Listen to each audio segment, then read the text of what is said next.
Do I have to read the questions from this book? Not all of them, just maybe a couple, because others has got questions as well. Okay, do I have to start with this or? Maybe the first one, please. Here, yeah? Yeah. Is the niqab fard? Yeah. Okay, bismillah. Well, the niqab is not fard. If you look at the Quran, Allah subhanahu wa ta'ala says in the Quran, so, bismillah. Allah subhanahu wa ta'ala says in the Quran, قُلْ لِلْمُؤْمِنَاتِ يَغْضُضْنَ مِنْ أَبْصَارِهِنَّ وَيَحْفَظْنَ فُرُوجَهُنَّ. Tell the believer woman to lower their gaze. And tell the believer woman to lower their gaze and protect their private parts, and not to show off their adornment except only that which is apparent, and to draw their veils all over juyubihinna. Their veils, I don't know if this is the correct word. The veil, probably, if this is something that covers the face, then it's wrong. Because the Arabic language here says وَلِضْرِبْنَ بِخُمُورِهِنَّ عَلَى جُيُوبِهِنَّ. This is khimar. Something that in Arabic language this is khimar. And Allah subhanahu wa ta'ala says وَلِضْرِبْنَ بِخُمُورِهِنَّ عَلى جُيُوبِهِنَّ, that they have to put their khimar, to draw their khimar over their jayb. This is the jayb. The jayb is the cut in Arabic language. So this is the jayb here. The qamis has a jayb. This is the cut. So Allah subhanahu wa ta'ala has ordered the woman to put the khimar over their jayb, which is this. So it has to be like this, to cover the neck. And so that is what the Quran says. The khimar in Surah An-Nur, ayah 31.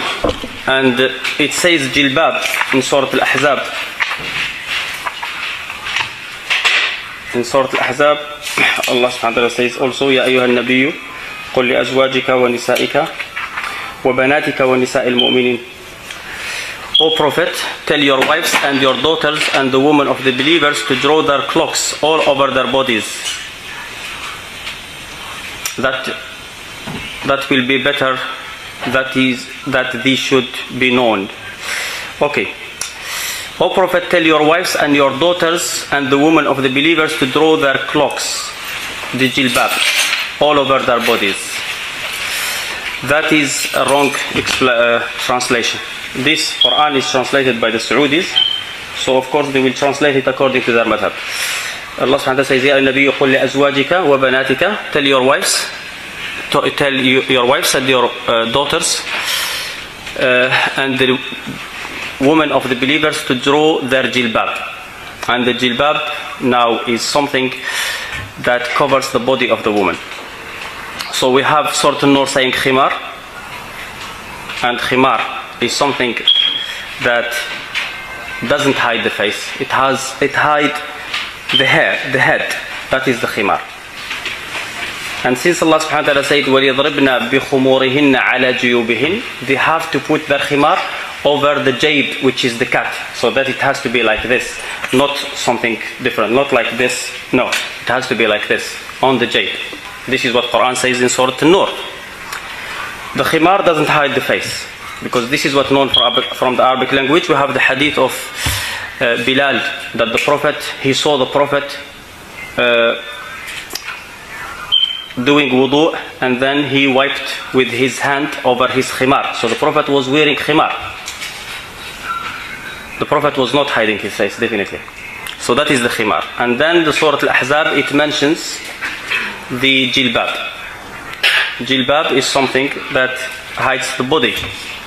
So we have khimar and jilbab, according to these two surah. Now the face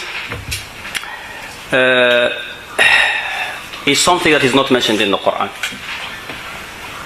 because niqab is not mentioned in the Quran.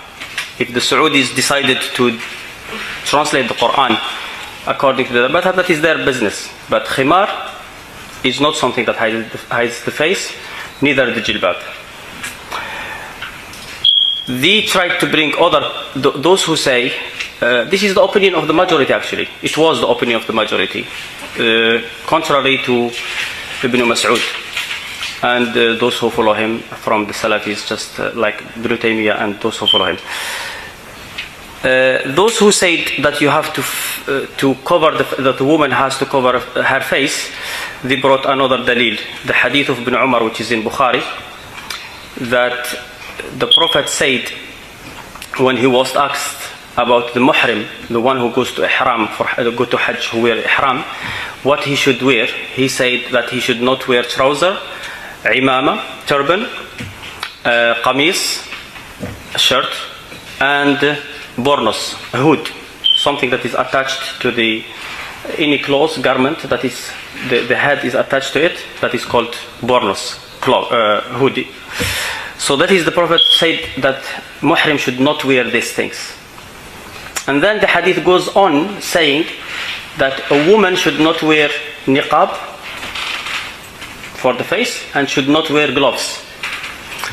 So Layth ibn Sa'd, the narrator of this hadith from Nafi' from Ibn Umar, made a mistake, and he thought that all this hadith is from the Prophet. Malik and Ubaidullah ibn Umar, Malik is one of the strongest people who narrates from Nafi'. He is probably the best person who narrates from Nafi'. Bukhari refers to this chain of narrator, Nafi', Malik from Nafi' from Ibn Umar, as the golden chain. Because Malik actually, he was from Medina, Nafi' is from Medina, so he narrates, he listened to him a lot. He was in his lessons a lot, and he memorized like his hadith in a perfect way. Malik is not only the only one who narrated this hadith from Ibn Umar, different to what Layth ibn Sa'd have said. Ubaidullah ibn Umar, who is from the family of Ibn Umar, and he is closer to Nafi' because he is from his family, narrated this hadith the way Malik narrated it. So Layth ibn Sa'd in a way, in a side, said this hadith is all the hadith of the Prophet. Malik and Ubaidullah ibn Umar, who are one of them will be enough to make the hadith of Layth ibn Sa'd invalid. Both of them will definitely make the hadith of Layth what we call shadh, odd. Because it's not possible that either the Prophet said it or he didn't. Now, Layth ibn Sa'd said that the Prophet said all of this hadith. Malik and Ubaidullah ibn Umar said the first part of the hadith is the saying of the Prophet. The second part, which regarding the woman, that is Ibn Umar opinion. Ibn Umar opinion is not a hadith, is not something that is people should take. People will look at it and compare it to the Quran and Sunnah and then decide whether to take it or not. So the hadith here is only that a man, what he should wear. A woman, it doesn't say what a woman should wear. A woman can wear anything she wants in Hajj.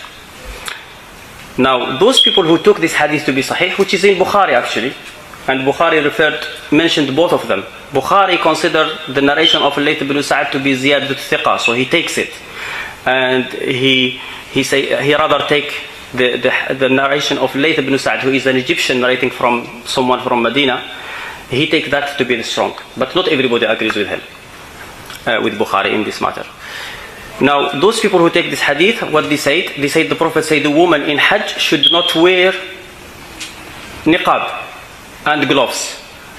The meaning, out of Hajj, she must wear niqab and gloves. This is what we call mafhum mukhalafa, which the Shafi'is and the Malikis and the Hanbalis take. If Allah says something that we understand the opposite, like Allah subhanahu wa ta'ala says, وَقَاتِلُوا فِي سَبِيلِ اللَّهِ الَّذِينَ يُقَاتِلُونَكُمْ, fight for the sake of Allah those who fight you. وَلَا تَعْتَدُوا, and don't transgress. Meaning, those who don't fight you, don't fight them. Allah didn't say, those who don't fight you, don't fight them. He just said, fight those who fight you. Those who don't fight us, we have to look somewhere else to find whether we can fight them or not. Because we can't say Allah said, don't fight those who don't fight you. He didn't say that. He just said fight those who fight you. To understand from this ayah that don't fight those who don't fight you, that is wrong. Allah didn't say it. It's like someone saying, Allah subhanahu wa ta'ala says in the Quran, وَلَا تَقْتُلُوا أَوْلَادَكُمْ خَشْيَةَ إِمْلَاقٍ, don't kill your children out of fear of poverty. Did he say here, kill your children for other reasons? No, he didn't. So Can we kill our children for other reasons? We don't find it in this ayah. We have to find somewhere else, to check somewhere else. And somewhere else it says don't kill the soul that Allah has forbidden. So if the Prophet have said a woman in Hajj should not wear niqab and gloves, if he said it, he didn't, then it doesn't mean that women outside Hajj have to wear niqab and gloves. Exactly like if you take the first part, it says a man should not wear trousers and a turban and a qamis and a burnous, hood. Does a man outside Hajj have to wear a turban? No, he doesn't. He can just walk with his head showing. There is nothing to. So from that hadith we don't take any hukum except what the Prophet said, not what he didn't say. Now, the people who have said that a woman has to cover her face, they have no proof, except what I said here, trying to change these words from their meaning, like khimar and jilbab. Qiyas, they said if a woman, for example, should not show her legs or her hands, her face is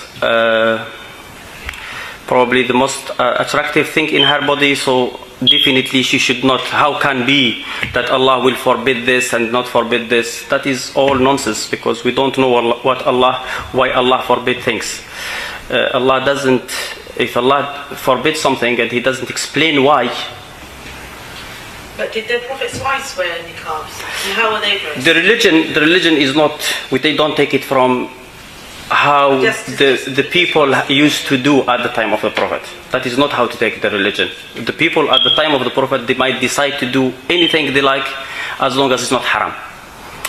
And what used to happen in the time of the Prophet, even from the action of the Prophet, you can't take nothing. The Prophet used to wear qamis. Is it an obligation or even a sunnah to wear qamis? That is what his people were wearing, and this is what he found his people wearing. This is what he wears. But it doesn't mean anything. You can wear trousers, you can wear anything you like as long as it's not haram. You don't take the religion from what the Prophet used to do. You take the religion from what the Prophet used to say. Allah subhanahu wa ta'ala says in the Quran, Inna anzalna ilayka al-kitaba litubayyina lin-nas. We have sent down the book to explain to people. He sent the dhikr. The Prophet actions are not dhikr. They didn't come from the sky. The Prophet, what he used to do is not, his action were not coming from the sky. What he used to say to people, that what he came down from, that is what we call the book. That's what we call the dhikr. That is what's protected. However, the Prophet is allowed to eat, to drink, to walk, to do anything, as long as it's not forbidden. He might choose to do something and other people might choose to do something different, as long as it's not haram. So the fact that he used to like to eat pumpkins, that is human. The fact that it doesn't mean that eating pumpkins is halal, is a sunnah. No, it has nothing to do with sunnah. If it was sunnah, if it was something that will draw people next to Allah, he would have said it. That is his duty, to explain to people what has been revealed to him. Do we not consider his actions as part of the sunnah? Should not. His action, as long as it's not backed up. He prayed 12 rak'ah a day. Is it sunnah? Prayer is a sunnah. He said whoever prays 12 rak'ah a day, Allah will build a house. So we understand why he prayed 12. Because whoever prays 12 rak'ah a day, Allah will build a house for him in Jannah. So that way he did it. He did it before Dhuhr, before Asr. If it was doing it the time that the Prophet used to do it better than doing it in another time, he would have also said it. But he needed to pray 12 rak'ah just because he told people 12 rak'ah is good to do, so he chose to do it. Now he chooses it according to his timetable, the time that suits him. Other people might choose another time because they work around that time. The action of the Prophet by itself can't be religion. The saying of the Prophet is religion. What Allah said and what the Prophet said, that is religion. What he did, if you can't find where it comes from, if the Prophet have done something but you don't know where it comes from, that is something that just he chose to do it. He didn't like to eat the lizard because he doesn't like it, because he is a human being and he hates things. The actions of the Prophet, if you don't find anything to back them up from the Quran or his saying, then that actions are not from the religion. And when it contradicts what he says, then definitely this is something that you have to disregard. If it contradicts the Quran and Sunnah, because it should be just either special to him, or he have done them before the Quran was revealed to him, or so the action of the Prophet are not part of the religion. Now, what the Prophet have seen as well, what we call Sunnah Taqririyah, the Prophet sees something and he doesn't speak about it. That is also not part from the religion. However, what the Prophet have done and what the Prophet have seen and he has not commented about, like if he sees a munkar, the Prophet will generally, as long as he has not forgotten or there is nothing to stop him from talking about this munkar, changing the bad thing, then he will change it. So if we see the Prophet doing something, generally it will be fine to do. If the Prophet sees something and he doesn't say anything about it, it will be fine to do it, because he saw it, he didn't say anything about it. But this is not the main religion. You can use it as a backup.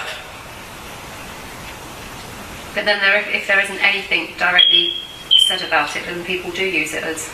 Well, you can give me examples and then I can discuss it with you. I mean, I was not going to go to this subject because this subject will take time to explain about the action of the Prophet. I'm just trying to explain here with the niqab. Now, I can give you from the action of the Prophet, that the Prophet actually used to, in the time of the Prophet, nobody can bring any hadith to show that the wives of the Prophet were wearing niqab. If someone brings hadith and say, okay, there is women in the time of the Prophet who were wearing niqab, we will say, fine, women are allowed to wear anything as long as it's not haram. But if we can bring or show any hadith that is a woman in front of the Prophet did not wear niqab and he did not say anything about it, then we can use it. They can't use that hadith that a woman wore niqab. Wearing niqab, we are not saying it's haram.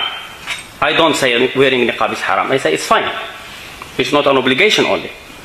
But they say that not wearing niqab is haram. So if I show a hadith where a woman in front of the Prophet did not wear niqab, that will invalidate their argument. First, I will say, for you to say niqab is an obligation, you have to bring a clear dalil. If you can't, then let me just bring something not as a major dalil.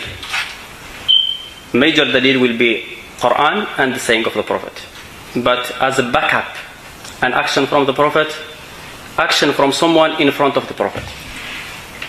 Now, this is few hadith. There is hadith from Asma bint Abi Bakr Siddiq. She came, this hadith is in Bukhari and Muslim. She said, I was walking in Medina and I met the Prophet.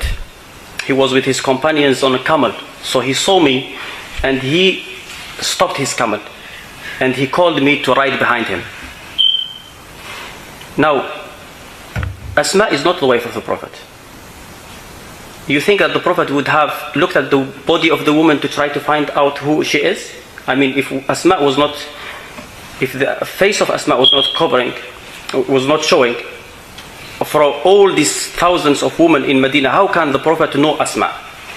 That this is Asma? Unless he was really looking. I mean, it was something that nobody will think about the Prophet doing.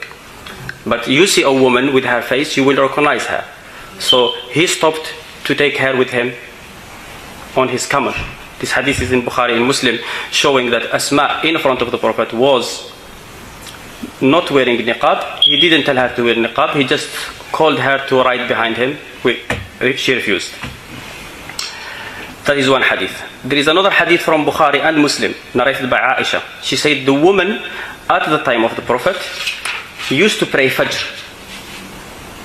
It will be so dark that they will pray Fajr so early that they will pray and finish their prayer and leave covered in their cloaks, nobody will recognize them out of darkness.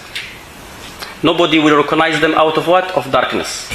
Now, if this woman were wearing niqab, nobody will recognize them in the middle of the day. So, that is hadith shows that women in the time of the Prophet were not wearing niqab.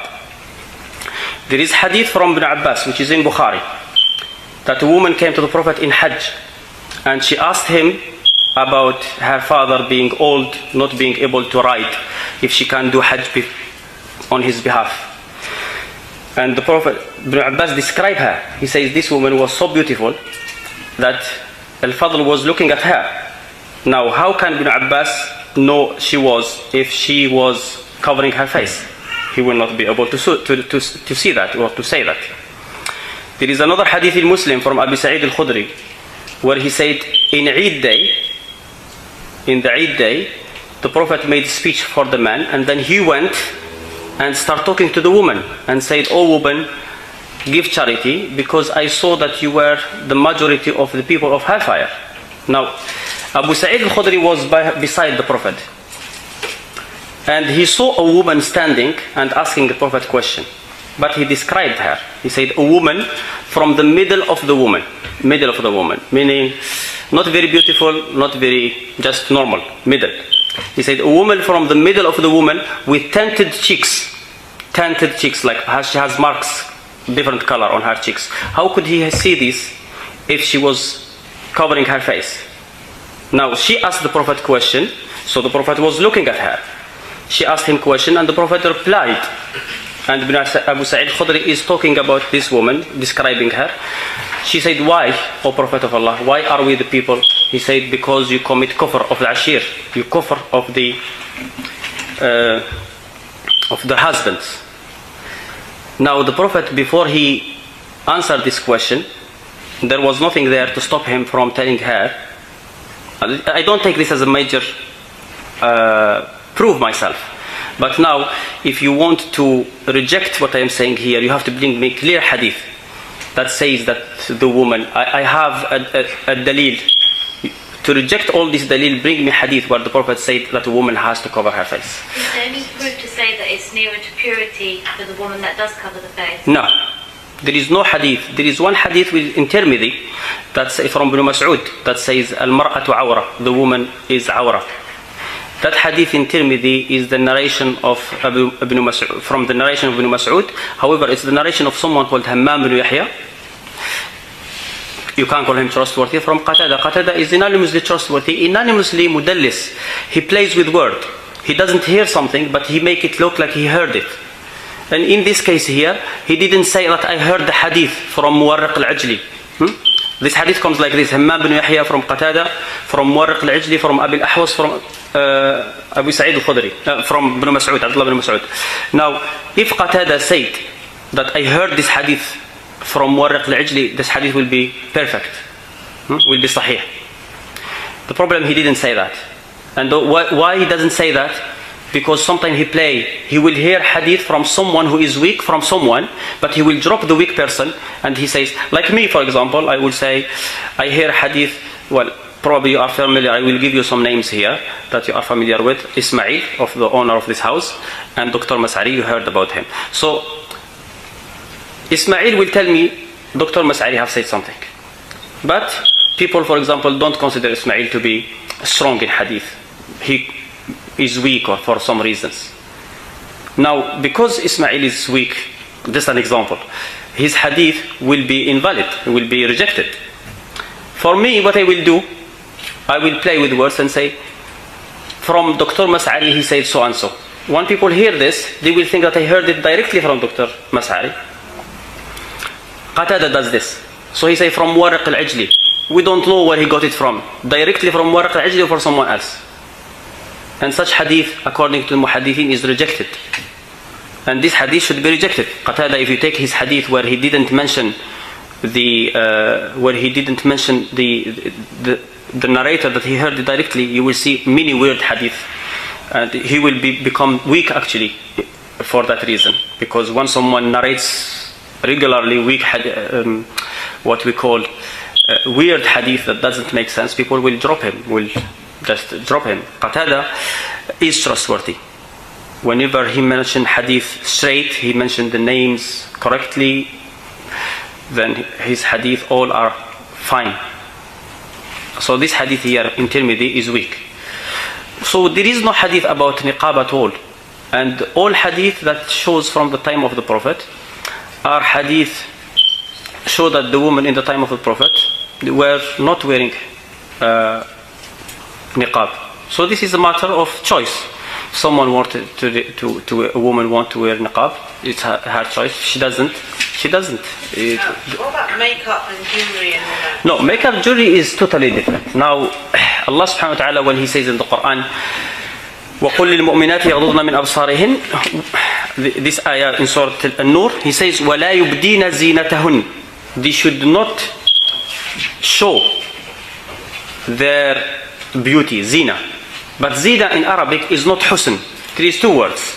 In English, it will be the same. The English refer to these words as beauty. Beauty artificial and beauty natural. Like the Arabic language will refer to a woman beauty natural as husn.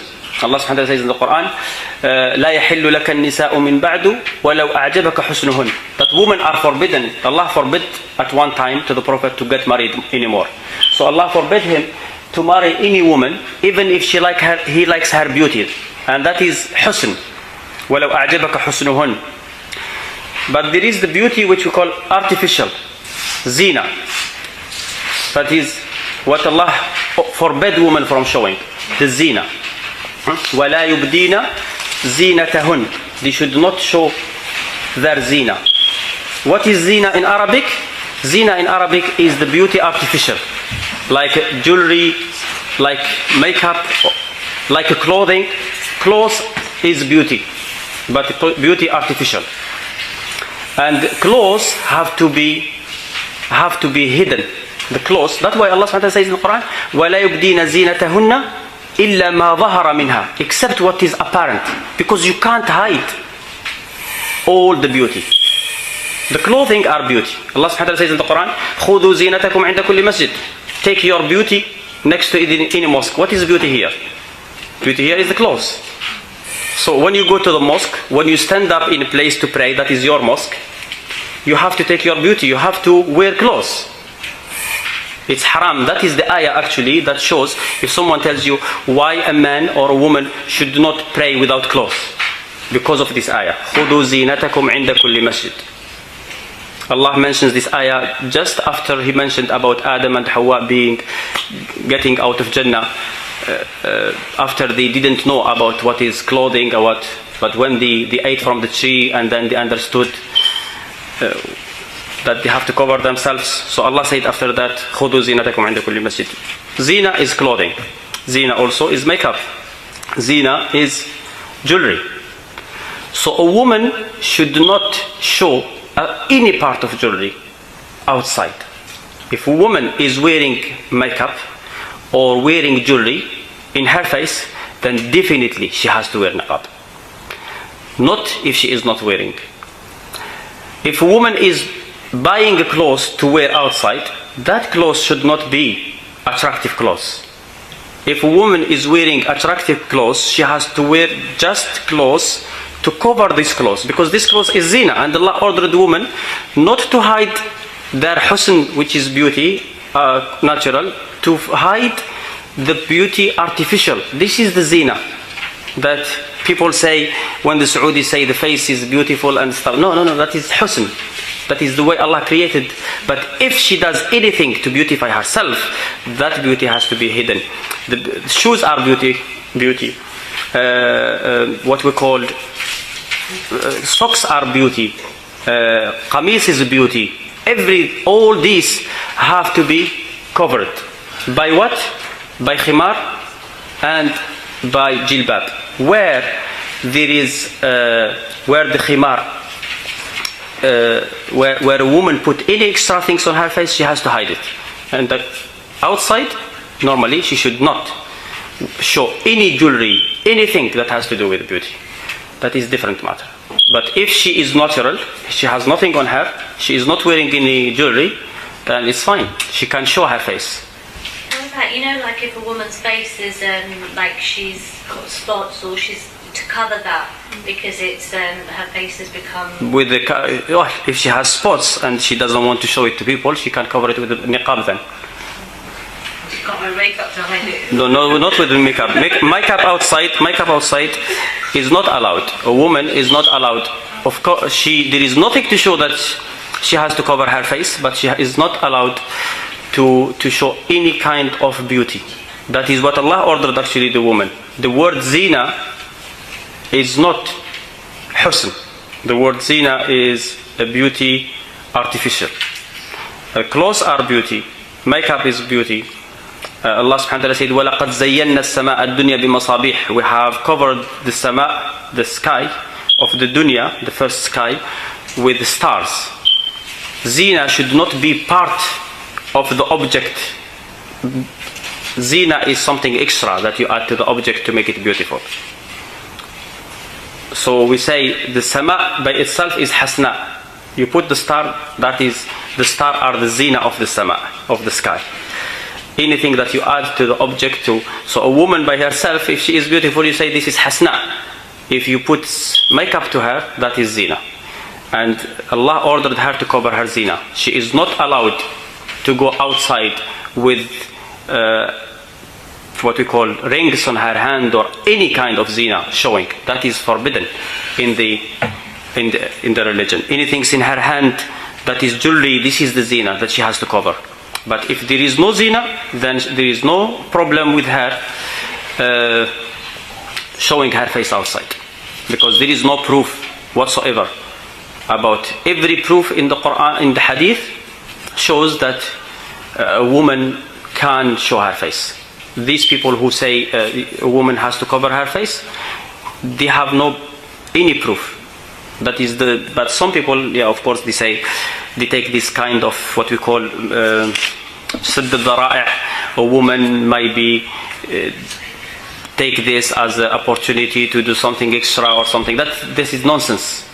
If Allah wants to make something haram, He will make it haram. If He doesn't make it haram, He doesn't make it haram. Nobody has the right to alter the decision of Allah. Nobody has the right to override the decision of Allah. Nobody has the right to come and say Allah has forbidden this for this. We don't understand why Allah forbid things. Say the Prophet's wives, they wore niqab, a lot of the women. Okay, it's very nice to and it's very easy to say things. I can say now anything I want. I have mentioned some few hadith. I gave you it's recorded here, so when you listen to it, if you listen to it later, I told you there is the Bukhari, the hadith of Muslim. You go and check them, and you check the isnad that I gave you. But I can also sit here and say the wife of the Prophet were wearing jeans, and everybody can say whatever he likes. What is the proof for that? You understand? That is lying about the wives of the Prophet. You understand? Lying is lying. Whether you say they were doing something extra that they were not doing, or something less, it's still lying. You understand? Nobody is allowed to lie about the Prophet or the wives of the Prophet. And someone who says the wife of the Prophet were wearing niqab, he must produce the dalil, the hadith sahih, where he got it from. And I tell you, they will not be able to bring anything like this. They will not be able to show that the wives of the Prophet were wearing niqab, except the hadith of Aisha, that they were in Hajj, and this hadith actually is weak, that they were in Hajj in Abu Dawud, and then when the people come around, they will put something on from their head to cover their faces. That hadith is weak in Abu Dawud actually, but still that hadith is something that Aisha, if the hadith was sahih, that this is what they used to show, what they choose to do. And if the wife of the Prophet, we have to understand that also the wife of the Prophet have a special hukm, because Allah said, وَإِن سَأَلْتُمُوهُنَّ مَتَاعًا فَاسْأَلُوهُنَّ مِنْ وَرَاءِ حِجَابٍ. If you ask them for something, then ask them behind a curtain, behind the hijab. And Allah subhanahu wa ta'ala said in the surah, in the surah Al-Ahzab, يَا نِسَاءَ النَّبِيِّ لَسْتُنَّ كَأَحَدٍ مِّن النِّسَاءِ. O woman of the Prophet, you are not like any other woman. So that is clearly to say that whatever is mentioned in that surah for the women of the Prophet, that is special for them. If Allah said, إذا يا نساء النبي لستن كأحد من النساء, you are not like any other woman. That's what he said in that for the woman of the Prophet. Later when he ordered the jilbab, that is, he didn't say tell your wives. He said tell your wives and your daughters and the women of the believers. So we don't say that is only special for the woman. So the jilbab is for every woman.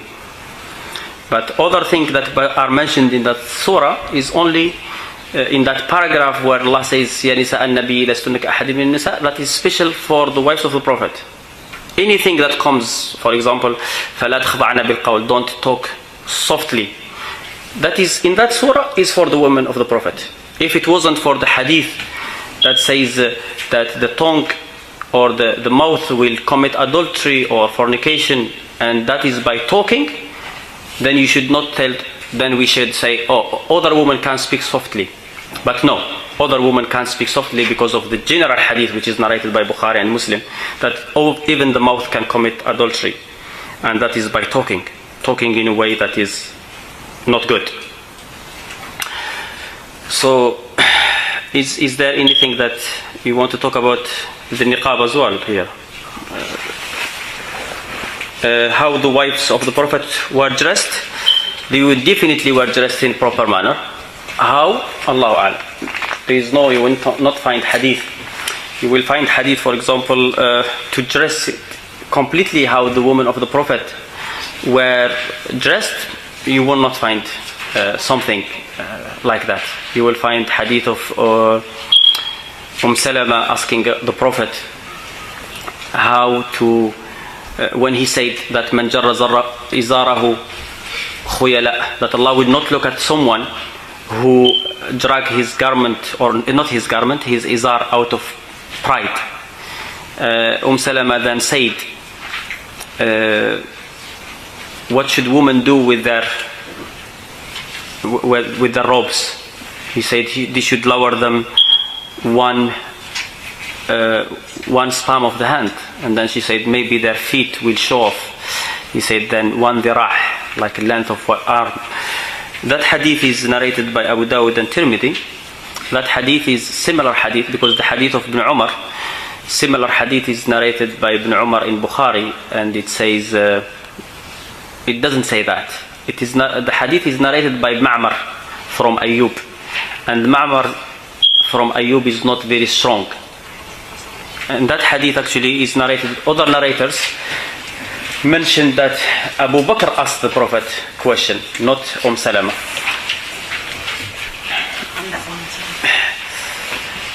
Are Muslim allowed to vote in this country? Well, so we stop with the niqab. Well, the people,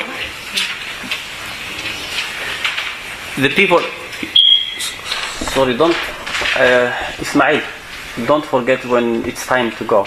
The clock's just finished. Okay, sorry. Yeah, I will just answer this question quickly, but we are not. That one as well.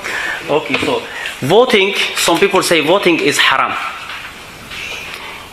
You see, we don't take religion from the books of Sayyid Qutb, or from the books of Maududi, or the books of Ibn Taymiyyah. It's fine, you read the book of Ibn Taymiyyah, but the general rules that Ibn Taymiyyah have said are not Quran. You should not take them as Quran. Neither what Maududi has said, or Sayyid Qutb, or anybody. So voting haram. Voting is not haram. You can vote. You can vote in your house. Someone has children and he is traveling and he has his children. He wants to appoint one to look after them, one of these children. He will cast a vote. Someone wants to vote in a school, or even as Muslims, people will say, I want this Khalifa, Sa'd ibn Abi Waqqas. The other will say Uthman ibn Affan. Another person will say Ali ibn Abi Talib. So we say, okay, let's cast a vote. We see who the people want. Is there anything haram with that? No, because there is nothing to say it is haram. Allah subhanahu wa ta'ala says in the Quran, وَقَدْ فَصَّلَ لَكُمْ مَا حَرَّمَ عَلَيْكُمْ إِلَّا مَا اضْطُرِرْتُمْ إِلَيْهِ. Allah has explained to you what is forbidden for you except the time of necessity. So if you say voting is haram, you have to explain it, to show it in the Quran, clear. So since voting is not haram generally, now what about voting in this country? Voting in this country, some people say it's muwalat. Is like to, what we call muwalat, is you taking them as friends. You are helping them. Who said you are helping them? Who said that voting is helping? I mean, I will say that voting in this country, it's a waste of time. Because no matter who is you are going to choose, is the same. They have, this country is, there is no worse country for the Muslims than this country. This country is the head of the trouble, the problems of the world. Not America at all. This America is one of the sins of Britain. They created America. However, and don't think that they are so stupid. Like, they are very, very clever. They know what they are doing. I mean, they might look like they are to be stupid, but no, they know what they are doing. And voting for the conservative, if someone thinks that tomorrow, for example, the UKIP or I don't know, the Greens or the Liberal Democrat will come and change the things, no, they will be the same. So it is a waste of time to vote. However, is voting haram? No, voting is not haram. If someone chooses to vote, it all depends on his intention, why he is voting. If someone calls it muwalat, if someone says, oh, you are giving them authority to make sharia beside Allah, no, I am not going to. If someone is voting for them to make sharia beside Allah, then he is definitely either a kafir or a fasiq doing haram. If someone is voting for them to be strong and to destroy Islam, then he is out of Islam. What if someone is voting to make them weak? Someone knows that the Conservative and the Labour will take this country to be one of strong because of their policies. So he say, I rather vote for someone who is weak, and he will do something that will take this country, make it weaker. So it depends on his intention. You don't call this muwalat. I mean, if someone votes for the country, for Islamic country, in Islamic country, for someone who will make the Muslims weak, we'll say this person is a kafir or he is fasiq. It depends on how. It's the same thing. If he votes in Britain for a different reason, for example, there is Muslims in prison and someone will say, oh, if I take control, I will let them go out. So he votes for that reason. Where is the kufr here? Well, we will say that, okay, it doesn't make sense. They will not do that. They will. But it all depends on the person intention. Because vote by itself is not muwalat. Vote by itself is not haram. So this is something that is according to your intention. Kufr has never been in the actions. Kufr first is in the heart. No matter what you do, if you have nothing in your, like someone insulting the Prophet, is it kufr? It is kufr. But what if he is drunk? What if he is so happy that says, oh Allah, you are my slave and I am your master? You see, it's not only when you are in time of illa man ukriha, except when you are forced to. Sometimes someone is so happy that he says something with his mouth. He said, oh Allah, you are my slave and I am your master. You know about this hadith. The man who was so happy and then he said, oh Allah, you are my slave. He didn't mean it. He wanted to say, oh Allah, I am your slave and you are my master. But he was so happy and said it. So it is not, the word that he said is not kufr. Why? Because he didn't mean it. It wasn't in his heart. So it all depends on the man who sent to the kuffar of Quraysh a letter warning them that the Prophet is coming. What sin is bigger than this? However, when he explained himself, he said, I knew that this will not change anything. and I knew, O Prophet of Allah, that you are going to win anyway. So that action didn't make him kafir. Why? If someone says this is because he was from Badr, it doesn't make sense. How can Allah forgive? Allah doesn't forgive shirk. He doesn't forgive the shirk even for the people of Badr. If the Prophet said that the people of Badr have been forgiven, that means that they will never do shirk. Because shirk, Allah doesn't forgive it to anyone. Allah told the Prophet, who is from the people of Badr, وَلَقَدْ أُوحِيَ إِلَيْكَ وَإِلَى الَّذِينَ مِنْ قَبْلِكَ. It has been revealed to you and to people before you. لَإِنْ أَشْرَكْتَ لَيَحْبَطَنَّ عَمَلُكَ. If you commit shirk, that all your deeds will be perished. That is to the Prophet who is from the people of Badr. So we know that the Prophet and the Sahaba who have been in Badr will not commit shirk. And one man, this man, Hatib bin Abi Balta'a, was from the people of Badr. He sent a letter against the Prophet. He was not a mushrik, he was not a kafir, because he was not hoping or wishing that the kuffar will win. The action that he has done, it's sin. It would have been kufr if he had it in his heart that he wants them to win. Allah subhanahu wa ta'ala says in the Quran about Surah Al-Rum, Alif Lam Mim, غُلِبَتِ الرُّومُ فِي أَدْنَى الْأَرْضِ وَهُمْ مِنْ بَعْدِ غَلَبِهِمْ سَيَغْلِبُونَ. That the people, the Roman, have been defeated in the end of the land, and they will win after they have been defeated. وَيَوْمَئِذٍ يَفْرَحُ الْمُؤْمِنُونَ. And that day the believers will be happy. The believers will be happy for what? For the Romans winning. But why? If the believers were happy for the Romans winning against the Muslims, they will be Muslim? If someone wished that the Romans defeat the Prophet, no, they will not be. But the Romans winning against the people who worship fire, that's fine. So it depends on why you are happy. So if the Muslims were happy that the Romans are going to win, do you think that now that is in their heart happy? If they went and actually fought with them against these Persians, you think that action, fighting, will make them kafir? The first thing that makes a person kafir is his heart, not his action. And the heart is already, Allah said that the Muslims will be happy.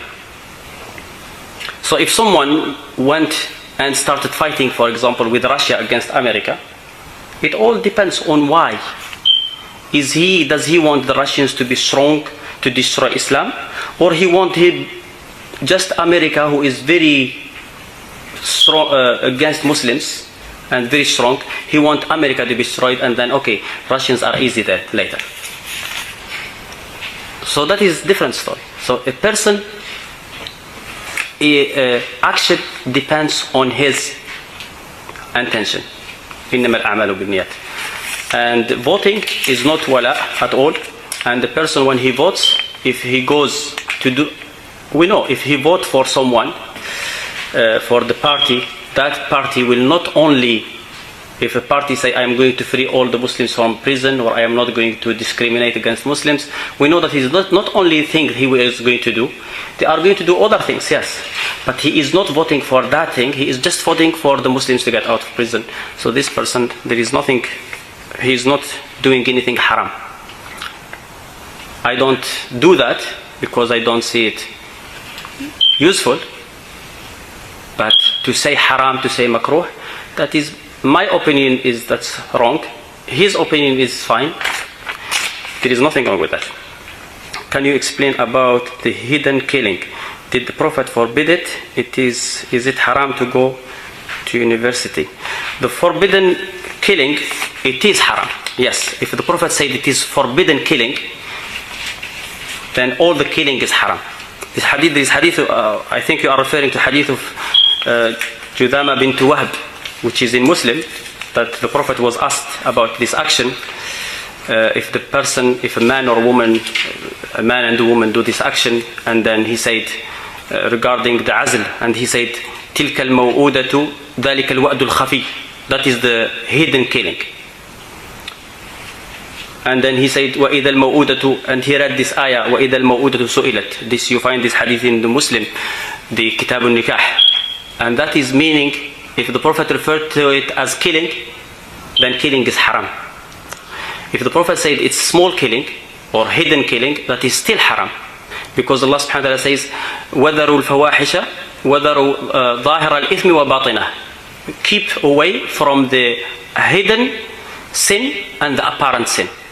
It might be not, this is Surah Al-A'raf, so this is Surah Al-An'am. So if Allah subhanahu wa ta'ala refers to something, or the Prophet refers to something with a name which is normally haram, such as when the Prophet says that the eye commit adultery, and that is by looking, so that is definitely haram, because halal will not be given the name of something which is haram. So if the Prophet said this is the hidden killing, then that means it's haram. And there is no hadith that says it's halal, except the hadith of Jabir, for example, that people refer to, that we used to do this at the time of the Prophet and the Quran was revealed and we have not been told to stop it. Well, that's what he think. We have been told to stop it by this hadith that Aisha narrated from Judama bint Wahab in Muslim. He didn't know that hadith, that's fine. Not every Sahabi knows everything. Some Sahaba don't hadith in their time, they didn't hear about it. But we know about the hadith that says it is forbidden. There is another hadith where the Prophet as well, it is in Muslim, where the Prophet was asked about this action and he said, La alaykum alla taf'alu. Why do you do it, or why don't you do it? Because everything that Allah has decreed will happen. That hadith, it doesn't really help those who say it's forbidden. It doesn't help those who say it's halal, because it's not clear why do you do it or why don't you do it. It's not a hukum. And we know when the Prophet is asked questions, sometimes he will not give an answer because he doesn't know about it then. But then when he answered to this woman, Judama bint Wahab, then he had an answer. So at the beginning he just answered the question by another question. And the Prophet, of course, doesn't know the religion in one go. The religion comes to him in gradually. At the beginning, he didn't know the answer, so he answered the question by question. Later, when he said to this woman, he will not say from his head that it is the forbidden or the hidden killing, just like this from his head. The Prophet doesn't do that. It is wahy. And killing is haram. Any form of killing. Hidden, apparent, small, big. Of course, someone where a human being has been created and he has been the soul has been blown in him, that will be even greater sin. Before that, it's just a small sin, but it is still a sin. But I will have to go now because I have to for Maghrib. Inshallah, we will find another occasion. I will continue with these questions. Can we? Topic. Sorry? No, I'm just talking. We're going to do a topic you want to cover next time. If you guys will let me know, Yeah. and then you can do a rough. Well, it doesn't matter. Inshallah, when I come here, they can just come with We that. only have 1 hour, you see. That's Yes. why. If you just cover one topic, maybe. Yes. You can't basically do. Well, if it's more than one topic, it depends. Sometimes you can finish more than one topic in because of